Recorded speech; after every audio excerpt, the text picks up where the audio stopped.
Salve, salve, terceiros anos, Colégio Diógenes de Castro de Ribeiro, cidade de Jaraguá. Aula não presencial para o dia 22/6. Estamos aqui finalizando já esse semestre, né? Se a gente for prestar atenção, olha só, menos de 8 dias a gente fecha o ano, fecha o semestre e vamos entrar de férias. Então, vamos aproveitar esses últimos instantes, focar naquilo que é importante, terminar as nossas atividades e cruzar os dedos para que o nosso segundo semestre seja diferente, sejam de aulas presenciais, onde a gente possa se encontrar com maior frequência, não é isso? Para a nossa aula de hoje, figuras de linguagem, que está inclusive no nosso livro didático, um pouquinho antes da literatura do modernismo, propriamente dita, da primeira geração. Por que a gente tem que estudar figuras de linguagem, ou relembrar, na verdade? Relembrar, porque figuras de linguagem a gente estuda ela no 9º ano, ele vem bem detalhado lá no 9º ano.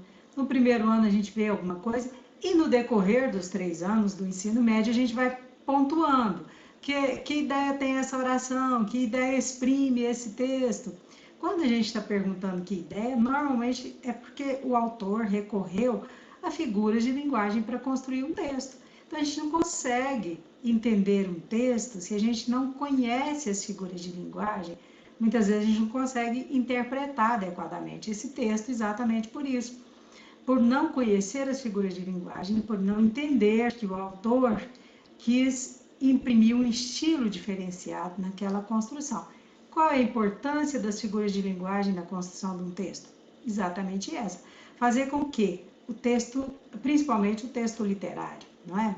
Fazer com que ele tenha condições de exprimir um pouco mais de sensibilidade, ou de ser irônico, enfim, onde o autor pode explorar seu estilo, a sua maneira de escrever. Se o autor é um pouco mais irônico, ele vai caminhar por esse lado, então ele vai usar figuras de linguagem de ironia, ele vai usar bastante antítese, que é para impactar, né? Se ele busca mais sensibilidade, ele vai usar metáforas que façam com que as pessoas caminhem pelo lado mais sensível mesmo. Tá aqui no eufemismo também, que vocês vão ver logo abaixo numa charge, também cai bem para quem tem um estilo assim um pouco mais ácido, não é? Então é por isso que a gente tem que conhecer figuras de linguagem, até para entender o estilo do autor, ou para conseguir interpretar melhor os textos, ou na hora da minha produção textual, eu conseguir ir fundo, fazer um texto autêntico, diferenciado daquilo que todo mundo faz, né?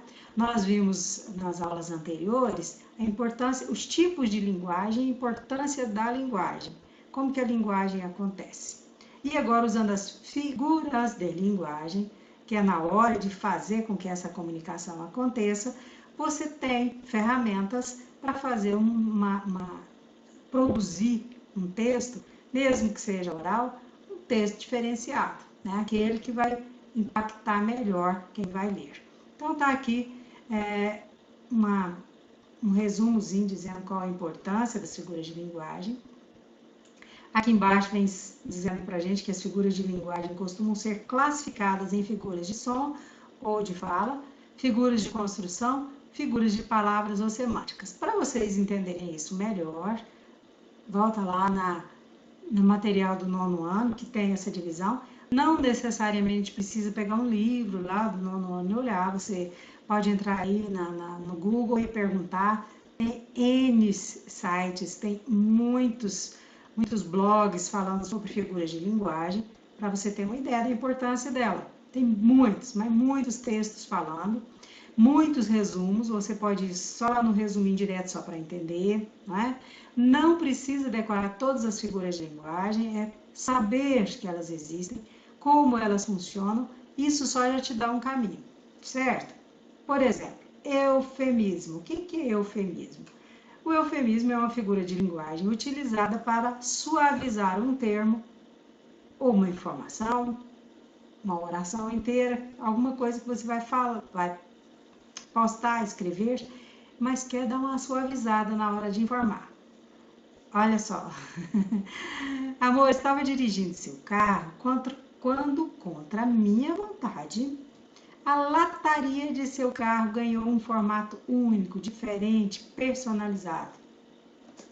Fala logo que você bateu o carro, entendeu? Então dá uma suavizada na informação. Foi quando José partiu para a terra que não tem retorno, morreu. Ou quando José partiu para a terra dos pés juntos, morreu. E assim tem um monte de informações que são de textos e de frases que são mais ou menos isso, né, gente? A pessoa não quer falar na lata, usa ali um subterfúgio que a gente sabe que, como figura de linguagem, ela é classificada como eufemismo. Novamente, trouxe para vocês um mapa mental. Volto a dizer que mapa mental ou mapa cerebral, o resumo mental, ele é feito para que você tenha ali um resumo visual daquilo que você já estudou. Nesse mapa mental, estão aqui impressas registradas as figuras de linguagem mais comuns, aquelas mais utilizadas ou mais cobradas aí nas questões de Enem. Normalmente são estas as que aparecem mais. Existem algumas outras, tá? Mas essas daqui são as mais usadas. Por exemplo, metáfora. O que é uma metáfora? A metáfora é uma comparação, só que subentendida. Ela não é uma comparação que eu digo assim, esta flor é tão cheirosa quanto, tal qual, como. Eu não faço essa comparação direta, faço ela de forma subentendida. Maria é um anjo na minha vida. A Maria é um anjo, verdade, né? Como se fosse um anjo. Ela se comporta tal qual um anjo. Então, isso é uma metáfora. É quando você usa uma expressão e essa expressão é como se fosse uma comparação, mas não existem os termos exatos, né, da comparação. Hipérbole. A hipérbole é aquele exagero. Quem de nós não usa de exagero? Ai, morri de tédio. Ninguém morre de tédio, né, gente? É uma hipérbole isso, você fala de forma bem exagerada para dar bastante ênfase naquilo que você quer, então isso é uma hipérbole. Personificação. Personificação ou prosopopeia é quando você usa da vida, por exemplo, para os seres inanimados ou para animais. Ali está escrito, o vento fez as árvores dançar. Quer dizer, a árvore não dança na realidade, né? Então, isso é uma personificação. Você personifica animais, objetos, animados ou inanimados, tá? Coisa que não é real. Chama personificação ou prosopopeia. A comparação é quando você usa de fato como, tal qual, né? A ironia é quando você é sarcástico, quando você fala uma coisa, querendo que a pessoa, ou quem te ouve, ou quem te lê, entenda outra. Olha aqui, o pleonasmo. Pleonasmo é muito utilizado, embora muitas vezes de forma errada, né? A pessoa fala assim, foi quando ele desceu lá embaixo. A pessoa só desce lá embaixo, só desce para baixo. Subir só pode ser acima. Então, subiu para cima, isso é um pleonasmo.